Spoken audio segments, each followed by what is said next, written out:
నమస్తే welcome to Big Banner. Pakistan పట్ల విదేశాంగ విధానంలో ఒక్కసారిగా స్పష్టమైన మార్పు. కాశ్మీర్ పై జోక్యం సహించబోమంటూ హెచ్చరికలు. దాయాది నుంచి విముక్తి కోరుతున్న పీఓకే బలూచిస్తాన్లకు స్నేహహస్తం. కాశ్మీర్ కాదు ముందు పీఓకే సంగతి తేల్చాలంటూ దాయాది దేశానికి అల్టిమేటం. బలూచిస్తాన్లో మానవ హక్కుల హననంపై ప్రధాని మోడీ ప్రశ్నల వర్షం. ఎర్రకోట బురుజుపై నుంచి పక్కలో బల్లెం పాకిస్తాన్ కు మోడీ డేంజరస్ వార్నింగ్ ఇచ్చారు. పాక్ షాక్. ఇదే ఇవాల్టి బిగ్ బ్యానర్.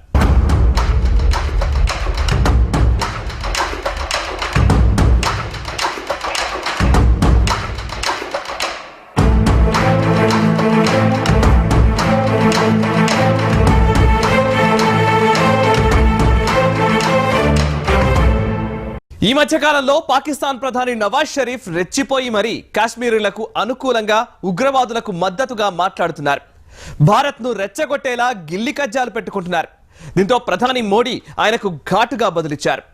ముఖ్యంగా బలూచిస్తాన్ పై మోడీ చేసిన వ్యాఖ్యలు ఇండో పాక్ సంబంధాలను కొత్త మలుపు తిప్పాయి. ఈ ప్రకటనతో ఇకపై ముసుగులో గుద్దులాటను ఆపేయాలని భారత్ నిర్ణయించుకున్నట్లు తెలుస్తోంది.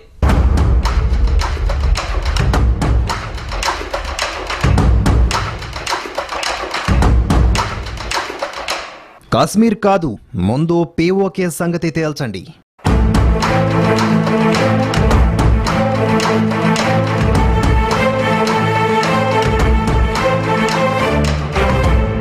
బలూచిస్తాన్లో మానవ హక్కుల హననం మాటేంటి?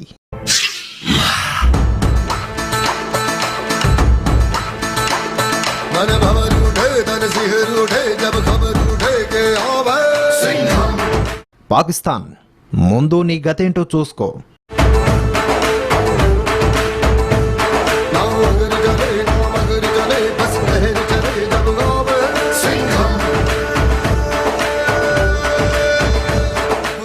ఎర్రకోట బురుజు నుంచి దాయాదికి మోడీ వార్నింగ్.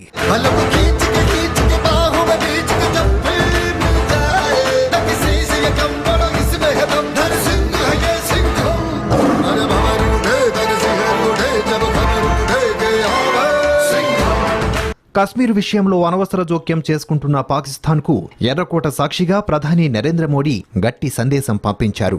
ఉగ్రవాదంపై ఆ దేశం ద్వంద్వ వైఖరిని ఎండగట్టారు. ఒకరితో ఒకరు పోరాడటం కన్నా ఇద్దరి సమస్య అయిన పేదరికంపై కలిసి పోరాడదామంటూ సందేశమిస్తూనే దాయాది దేశానికి వార్నింగ్ ఇచ్చారు. బలూచిస్తాన్ పాక్ ఆక్రమిత కాశ్మీర్లో పాకిస్తాన్ మానవ హక్కుల ఉల్లంఘనను పరోక్షంగా ప్రస్తావించారు. ఉగ్రవాదానికి భారత్ తల వంచదని స్పష్టం చేశారు. భారత్ 70వ స్వాతంత్ర్య దినోత్సవం సందర్భంగా ప్రధాని ఎర్రకోట నుంచి పాక్ కు గట్టిగానే మెసేజ్ ఇచ్చారు. यही है हमारी मानवता।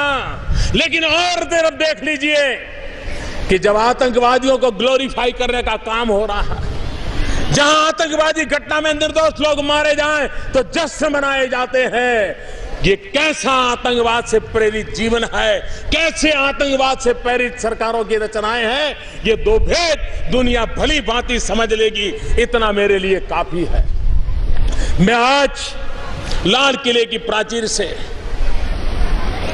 कुछ लोगों का विशेष अभिनंदन और आभार व्यक्त करना चाहता हूं। पिछले कुछ दिनों से बलूचिस्तान के लोगों ने, गिलगिट के लोगों ने, पाक ऑक्युपाइड कश्मीर के लोगों ने, वहां के नागरिकों ने जिस प्रकार से मुझे बहुत बहुत धन्यवाद दिया है, जिस प्रकार से मेरा आभार व्यक्त किया है, मेरे प्रति उन्होंने जो सद्भावना जताई है, दूर दूर बैठे हुए लोग, जिस धरती को मैंने देखा नहीं है, जिन लोगों को विषय में मेरी कभी मुलाकात नहीं हुई है, लेकिन ऐसे दूर सुदूर बैठे हुए लोग हिंदुस्तान के एक प्रधानमंत्री को अभिनंदन करते हैं, उसका आदर करते हैं, तो मेरे 125 करोड़ देशवासियों का आनंद है, वो मेरे 125 करोड़ देशवासियों का सम्मान है। और इसलिए ये सम्मान का भाव, धन्यवाद का भाव करने वाले बलूचिस्तान के लोगों का, गिलगिट के लोगों का, पाक के कब्जे वाले कश्मीर के लोगों का मैं आज तहे दिल से आभार व्यक्त करना चाहता हूं। भाइयों बहनों, आज जब हम आजादी का 70 साल मना रहे हैं, तब देश में स्वतंत्र सैनिकों का एक बहुत बड़ा योगदान रहा है। इन स्वतंत्र सैनिकों का योगदान रहा है, तो आज मैं इन सभी मेरे श्रद्धेय स्वतंत्र सैनिक परिवारजनों को, जो उनको सम्मान राशि मिलती है, जो पेंशन मिलता है, उस पेंशन में 20% की वृद्धि करने का सरकार निर्णय कर रही है। ఇంతకాలం భారత విదేశాంగ విధానంలో పొరుగు దేశం అందున పాకిస్తాన్ అంతర్గత విషయాలను ప్రస్తావించడం లేనేలేదు. పాక్ ఆక్రమిత కశ్మీర్ అంశాన్ని ప్రస్తావించడము వ్యూహాత్మక చర్చలకే పరిమితం. అన్నిటికీ మించి ఒక ప్రధాని భారత స్వాతంత్ర్య దినోత్సవ ప్రసంగంలో పాక్ నియంత్రణలోని భూభాగం గురించి మాట్లాడటం ఇదే తొలిసారి. ఇప్పటి వరకు భారత్లో భాగంగా ఉన్న కశ్మీర్ విషయాన్ని, అక్కడ అలజడుల అంశాలను పదే పదే పాక్ లేవనెత్తుతుండడం, దానికి భారత్ అభ్యంతరం వ్యక్తం చేయడమే జరిగేది. మోడీ పీఓకేలోని ప్రజల గురించి, పాక్లో బలూచిస్తాన్ గురించి ప్రస్తావిస్తూ చేసిన వ్యాఖ్యలు భారత్ పాక్ సంబంధాల్లో దీర్ఘకాలంగా కొనసాగుతున్న ముసుగులో గుద్దులాటకు ముగింపు పలికాయని పరిశీలకులు భావిస్తున్నారు. పాక్లోని బలూచిస్తాన్ గురించి మోడీ ప్రస్తావించడం మరో వ్యూహాత్మక ఎత్తుగడగా పేర్కొంటున్నారు.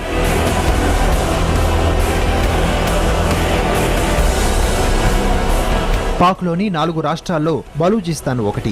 నైరుతి మూలన ఉన్న ఈ రాష్ట్రంలో బలూచిస్తాన్ జాతి ప్రజలు దశాబ్దాలుగా పాక్ నుంచి స్వాతంత్ర్యం కోసం పోరాడుతున్నారు. అటు ఇరాన్, ఆఫ్ఘనిస్తాన్లలో సరిహద్దుల ప్రాంతాల్లోనూ బలూచ్ ప్రజలు ఈ తరహా పోరాటాలు చేస్తున్నారు. 1948 నుంచి బలూచిస్తాన్లో మొదలైన ఈ అంతర్యుద్ధం గత దశాబ్దంలో ఉధృత రూపం దాల్చింది. ఇక్కడ ఉగ్రవాద కార్యకలాపాలకు భారత్ మద్దతిచ్చి పెంచి పోషిస్తుందని పాక్ చాలా కాలంగా ఆరోపిస్తోంది. ఆ ఆరోపణలకు ఆధారాలు చూపాలని భారత్ డిమాండ్ చేయగా పాక్ ఎన్నడూ ఆధారాలేవీ చూపించలేకపోయింది.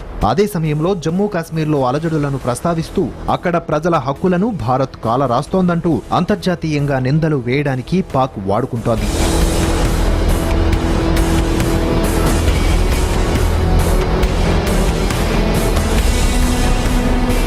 ఇప్పుడు మోడీ బలూచిస్తాన్ విషయాన్ని ప్రస్తావించడం ద్వారా పాక్ను అంతర్జాతీయ వేదికపై దోషిగా నిలబెట్టడానికి, ఆ దేశంలో మానవ హక్కుల అణచివేతను మరొక ఆయుధంగా వినియోగించుకునే వ్యూహానికి పదును పెట్టినట్లు పరిశీలకులు భావిస్తున్నారు. మరోవైపు చైనా కూడా కశ్మీర్లో కొంత భూభాగాన్ని ఆక్రమించుకుంది. పాక్, చైనాలు రెండూ కూడా తాము ఆక్రమించుకున్న కశ్మీర్ భూభాగాలను కలుపుకుంటూ ఎకనామిక్ కారిడార్ను ఏర్పాటు చేస్తున్నాయి.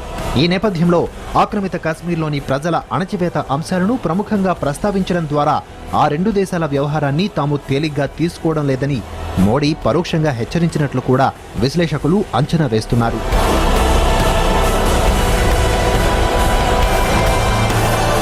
పొరుగు దేశం ఉగ్రవాదులను అమరవీరులుగా కొనియాడుతోందంటూ మోడీ తన ప్రసంగంలో పాకిస్తాన్ ప్రేరేపిత ఉగ్రవాదంపైన సునిశిత విమర్శలు ఎక్కుపెట్టారు.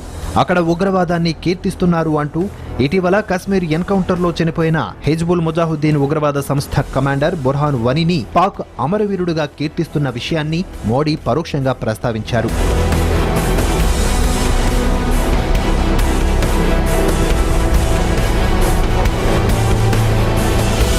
నిజానికి ఈ నెల 8న హోంమంత్రి రాజ్నాథ్ సింగ్ ఇస్లామాబాద్ వెళ్లి వాళ్ల గడ్డపైనే పాక్ తీరును చెరిగి పారేయడం ద్వారా భారత సరికొత్త విదేశాంగ వైఖరిని ప్రదర్శించారు. ఉగ్రవాదులను కీర్తించడం దారుణమని అప్పుడు రాజ్నాథ్, ఇవాళ మోడీ గట్టిగా విమర్శించడం పాక్కు మింగుడు పడని అంశం.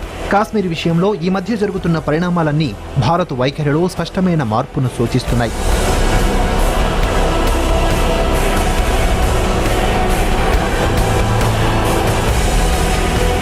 జమ్మూ కాశ్మీర్ భారత్లో అంతర్భాగమని పార్లమెంటు తీర్మానం చేయడం, కశ్మీర్ అంశంలో అఖిలపక్ష భేటీలో అన్ని పార్టీల మద్దతు కూడగట్టడం, బుర్హాన్ వానీ ఎన్కౌంటర్ తర్వాత కశ్మీర్ అల్లకల్లోలం కావడం, పాక్ విచ్చలవిడిగా భారత్పై దుష్ప్రచారాలు చేస్తుండడం, పాక్లో ఉగ్రవాద దాడులు పెచ్చరిల్లడం, ఆక్రమిత కాశ్మీర్ కూడా మాదే అని మోడీ ప్రకటించడం, ఇప్పుడు బలూచిస్తాన్ ప్రస్తావన, ఇదంతా కూడా మారబోయే సమీకరణాల్ని సూచిస్తోంది.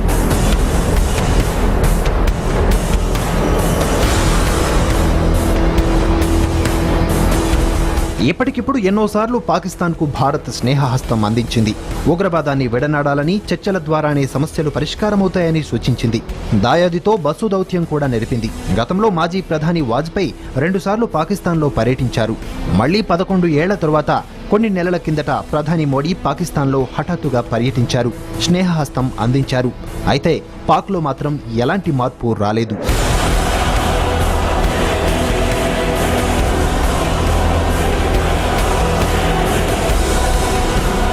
పదే పదే భారత్లో అంతర్భాగమైన జమ్మూ కాశ్మీర్ అంశంలో పాక్ తలదూర్చడం ఇష్టం లేని భారత్ ఈసారి ఆ దేశానికి పంపిన హెచ్చరికలు అందరినీ ఆశ్చర్యంలో పడేయడమే కాదు ఆలోచనలు రేకెత్తించాయి.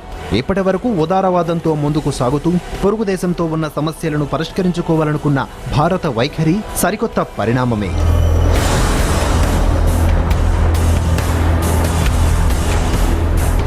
కాశ్మీర్ సమస్యను ఎలాగైతే అంతర్జాతీయం చేయాలని పాక్ భావిస్తోందో అదేవిధంగా పాకిస్తాన్ సమస్యలను కూడా ఆ స్థాయికి తీసుకువెళ్లాలని చేసే యత్నం పొరుగు దేశానికి ఇబ్బందికర పరిణామమే.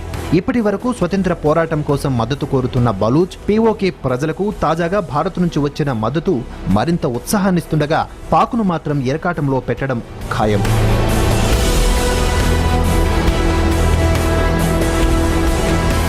వాస్తవానికి వేర్పాటువాదాన్ని ప్రోత్సహించని భారత్ ఇలాంటి అంశాల పట్ల ఎప్పుడూ ఆచితూచి స్పందిస్తోంది. పాక్ లాంటి దేశాలతో వ్యవహరించే విషయంలో ఇప్పుడు మారిన స్వరమే విదేశాంగ విధానంలో కొత్త వ్యూహంలా కనిపిస్తోంది. ఏదేమైనా బలూచిస్తాన్ పీఓకే విషయంలో ప్రస్తుతం భారత్ చేసిన ప్రకటన ఆ దేశానికి కీలిదిగి వాతపెట్టినట్లయింది. సరైన సమయంలో వ్యూహాత్మక అంశాలపై సరైన వేదిక ద్వారా మనదైన వాణిని వినిపించారు ప్రధాని Modi.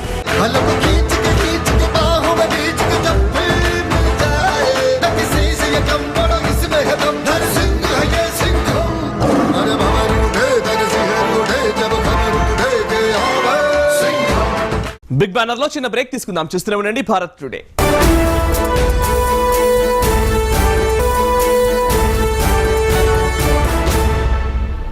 Welcome back to Big banner.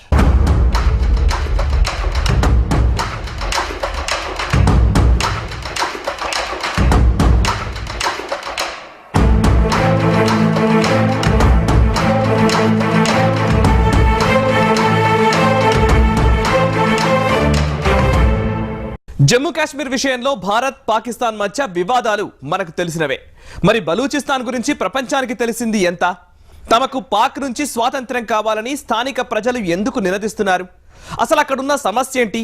ఇంతకీ బలూచిస్తాన్లో ఏం జరుగుతోంది?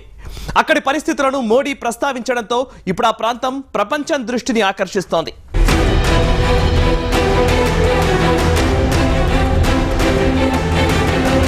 బలూచిస్తాన్ వాయువ్య పాకిస్తాన్లో ఉన్న ప్రాంతం ఇరాన్ ఆఫ్ఘనిస్తాన్ సరిహద్దులతో పర్వతాలు ఎడారులు విస్తారంగా ఉన్న ప్రదేశం.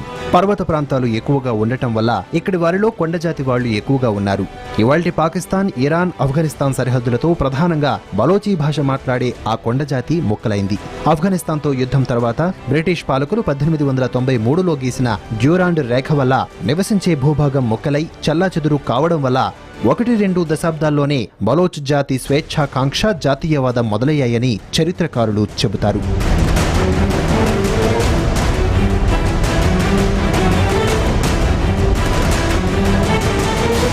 భారత స్వాతంత్ర్య ప్రకటన సమయంలో ఉపఖండంలోని సంస్థానాలు అటు పాకిస్తాన్లో గాని ఇటు భారతదేశంలో గాని విలీనం కావచ్చునని లేదా స్వతంత్రంగా ఉండిపోవచ్చునని ప్రకటించిన తరువాత బలోచ్ జాతీయవాదం మరోసారి తెరపైకి వచ్చినట్లు తెలుస్తోంది.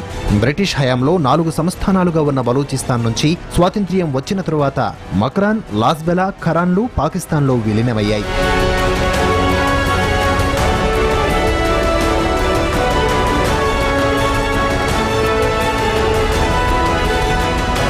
ఖాన్ ఆఫ్ ఖలత్ మాత్రం వేరుగా ఉండిపోయి స్వతంత్రత ప్రకటించుకుంది. అయితే తమ పాలనను అంగీకరించాల్సిందిగా పాకిస్తాన్ ఒత్తిడి తెచ్చినా వినకపోవడంతో మార్చి 27, 1948లో ఖలత్పై సైనిక చర్యకు దిగింది పాకిస్తాన్. ఖలత్ సంస్థానాధీశుడు యూరో ఖాన్తో విలీన ఒప్పందం చేసుకుంది. విలీనానికి వ్యతిరేకంగా ఖాన్ సోదరుడు సాయుధ పోరాటం ప్రారంభించాడు. కానీ అది విఫలమైంది. అప్పటి నుంచి పాకిస్తాన్ పాలన వ్యతిరేకిస్తూ స్వాతంత్ర్యం కోసం బలోచ్ జాతి ఎవరో ఒకరి నాయకత్వాన పోరాడుతూనే ఉంది. 1958లో ఒకసారి, మళ్లీ 1960 తరువాత ఉద్యమాలు తీవ్రమయ్యాయి.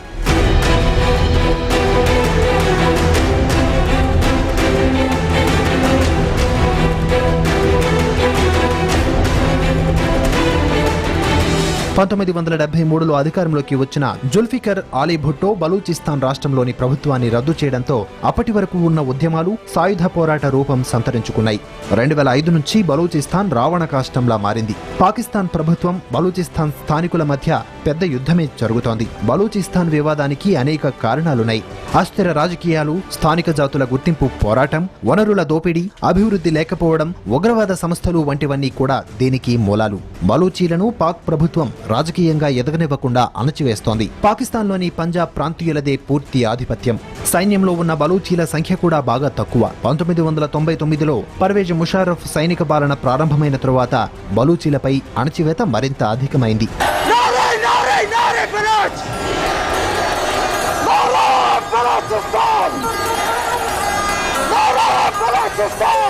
60 ఏళ్ల కాలంలో కనీసం 4 సార్లు తీవ్ర స్థాయిలో బలోచ్ జాతీయ పోరాటం సాగింది. ఈ సమయంలో వేల మంది ప్రాణాలు కోల్పోయారు. పాకిస్తాన్ సైన్యం ఉద్యమాన్ని ఎప్పటికప్పుడు ఉక్కుపాదంతో అణచివేస్తూ వచ్చింది. ఆ క్రమంలో బలోచ్ ప్రజలపై మానవ హక్కుల ఉల్లంఘన యథేచ్ఛగా సాగుతున్నా కూడా అగ్రరాజ్యం సైతం నోరు మెదపలేదు. కారణం ఆ దేశానికి ఉన్న స్వార్థ ప్రయోజనాలే.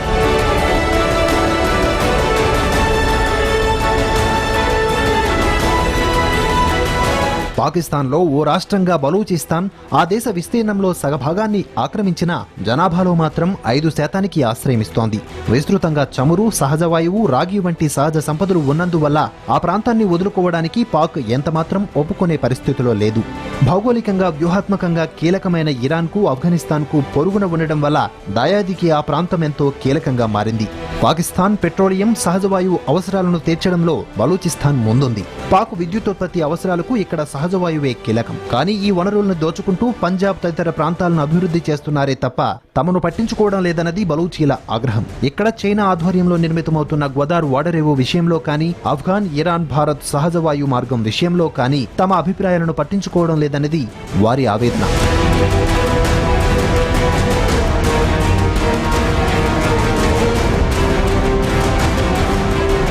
ఇక్కడి హింస కారణంగా ప్రజల జీవితాలు అస్తవ్యస్తమవుతున్నాయి. ఒక్క 2003-2008 సంవత్సరాల మధ్య 8,000 మందిని పాకిస్తాన్ భద్రతా దళాలు, ISI అపహరించాయని పాకిస్తాన్ మానవ హక్కుల సంస్థ గణాంకాలు చెబుతున్నాయి. బలూచిస్తాన్ ప్రజలకు కనీస సౌకర్యాలు కూడా ఉండడం లేదని వెల్లడించింది. విద్య, విద్యుత్, కనీసం తాగునీరు కూడా వారికి కరువేనని తేల్చింది. ఉగ్రవాదం, సైనిక దాడుల కారణంగా ఏటా వందలాది మంది ప్రాణాలు కోల్పోతున్నారు.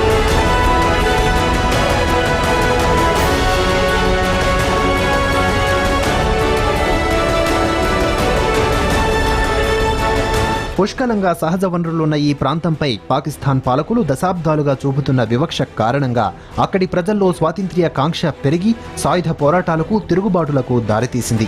వెరసి ఇప్పుడు ప్రపంచంలో అత్యంత కల్లోలిత ప్రాంతాల్లో ఒకటిగా మారింది. బలూచిస్తాన్లో అశాంతిని భారత్ ప్రేరేపిస్తోందని పాక్ ప్రధాన ఆరోపణ.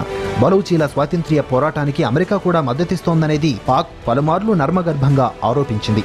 బలూచిస్తాన్ లిబరేషన్ ఆఫ్ ఆర్మీ ఏర్పాటుకు రష్యా సాయపడిందన్నది కూడా పాక్ ఆరోపణ.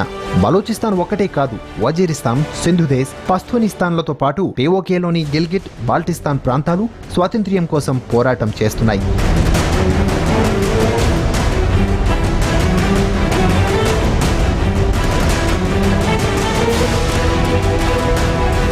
ఓ దేశ భౌగోళిక, ఆర్థిక అస్తిత్వాన్ని దెబ్బతీసే ఇలాంటి ఉద్యమానికి భారత్ ఎందుకు మద్దతు ఇవ్వవలసి వస్తుందన్న అంశానికి వస్తే అందుకు కారణం పొరుగు దేశం వ్యవహార శైలి. శత్రువుకు శత్రువు మిత్రుడు అన్న వ్యూహంతో వారికి మద్దతు ఇవ్వాల్సిన అవసరం ఏర్పడింది. పాకిస్తాన్ దూకుడుకు అడ్డుకట్ట వేయాలంటే ఎలాంటి రాజకీయ వ్యూహాలు తప్పవని తన స్పష్టమైన ప్రకటనతో మరోసారి నిరూపించారు ప్రధాని మోడీ.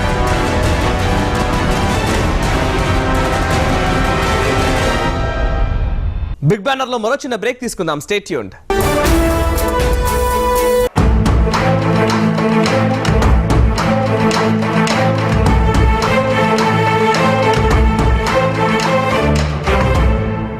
ఎదురు మాట్లాడితే చితకబాదడం, మీడియాపై అనేక ఆంక్షలు, యథేచ్ఛగా మానవ హక్కుల హననం. ఇది పాక్ ఆక్రమిత కాశ్మీర్లో ప్రస్తుత పరిస్థితి. POKలో పాక్ సైన్యం ఆగడాలు రోజురోజుకు పెచ్చుమీరుతున్నాయి. గిల్గిట్, బాల్టిస్తాన్లో చైనా జోక్యం పెరిగిపోతోంది. డ్రాగన్ అండ చూసుకుని అక్కడ పాకిస్తాన్ సాగిస్తున్న అరాచకాలు అన్నీ ఇన్ని కావు.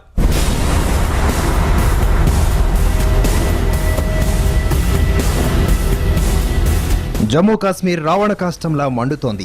ఆందోళనలు మొదలై నెల రోజులకు పైనే అయింది. అక్కడ శాంతి నెలకొల్పేందుకు కేంద్ర ప్రభుత్వం చెయ్యని ప్రయత్నం లేదు. సున్నితమైన అంశం కాబట్టి ఆచితూచి అడుగులు వేస్తోంది. ఇదే బలహీనతను సాకుగా తీసుకుని ఇష్టం వచ్చినట్లు ప్రకటనలు చేస్తూ లోయలో మరింత ఆజ్యం పోస్తోంది దాయాది దేశం పాకిస్తాన్.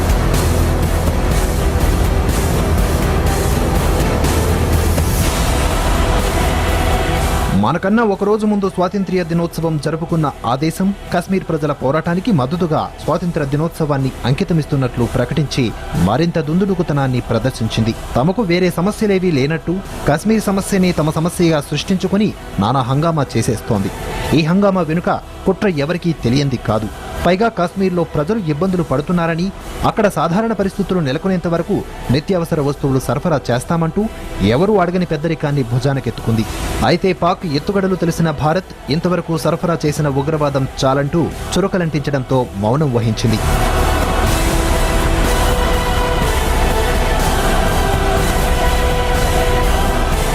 ఇలా ప్రతిసారి ఏదో ఒక నెపంతో భారత్ను ఇరకాటంలో పెట్టడమే పనిగా పెట్టుకున్న పాకిస్తాన్కు కొద్ది రోజుల క్రితం జరిగిన అఖిలపక్ష భేటీతో గట్టిగానే హెచ్చరికలు పంపారు ప్రధాని మోడీ.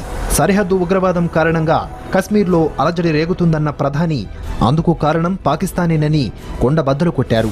అబద్ధాన్ని నిజం చేయడానికి పాక్ 1000 అబద్ధాలు చెప్పినా ప్రపంచం నమ్మదన్నారు.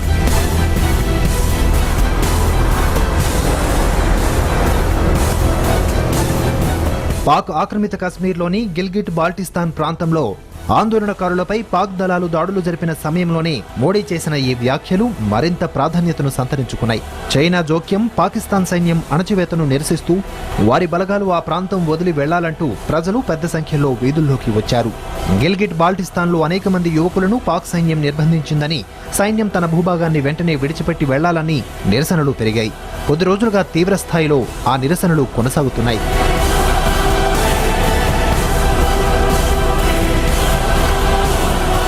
పాక్ ఆక్రమిత కశ్మీర్లోని పాకిస్తాన్ సైన్యం సాగించే అరాచకాలు, అకృత్యాలు రోజురోజుకు పెచ్చిమీరుతున్నాయి.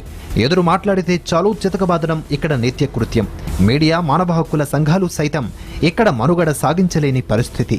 పాకిస్తాన్ నియంత్రణలోని ఈ స్వయంపాలిత ప్రాంతాన్ని పాక్ సైన్యం తమ నియంత్రణలోకి తీసుకుంది. స్వతంత్రంగా ఉండడానికి వీల్లేదంటూ అణచివేస్తోంది.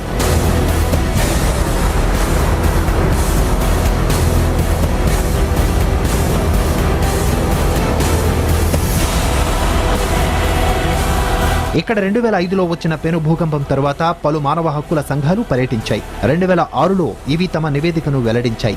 ఈ ప్రాంతంలో మొదట్నుంచి మానవ హక్కుల ఉల్లంఘన, సైనిక అరాచకాలు ఎంత దారుణంగా ఉన్నాయో కళ్లకు గట్టడంతో ప్రపంచమే నివ్వెరబోయింది. ఇటీవల ఇక్కడ జరిగిన ఎన్నికల్లోనూ పాక్ రిగ్గింగ్కి పాల్పడింది. తమకు అనుకూల పార్టీని గెలిపించుకునేందుకు సైన్యం సాయంతో ఇక్కడ అరాచకాలు సృష్టించింది. పాకిస్తాన్ ప్రధాని నవాజ్ షరీఫ్కి చెందిన పార్టీని గెలిపించుకుంది.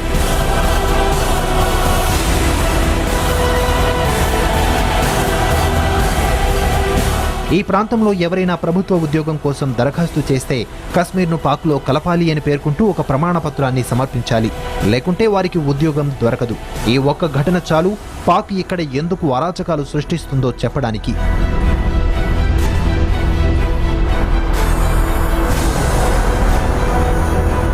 భారత్లోకి ఉగ్రవాదుల్ని పంపేందుకు ఈ ప్రాంతాన్ని పాక్ వినియోగించుకుంటుంది.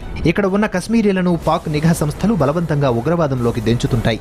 మరోవైపు పాక్తో జట్టుకట్టి చైనా నిర్మిస్తున్న చైనా పాకిస్తాన్ ఎకనామికల్ కారిడార్ కూడా ఇక్కడ ఆందోళనలకు కారణమవుతోంది. ఈ కారిడార్తో తమ వనరుల్ని కొల్లగొడుతున్నారని పాక్ ఆక్రమిత కశ్మీరీలు ఆక్రందనలు చేస్తున్నారు.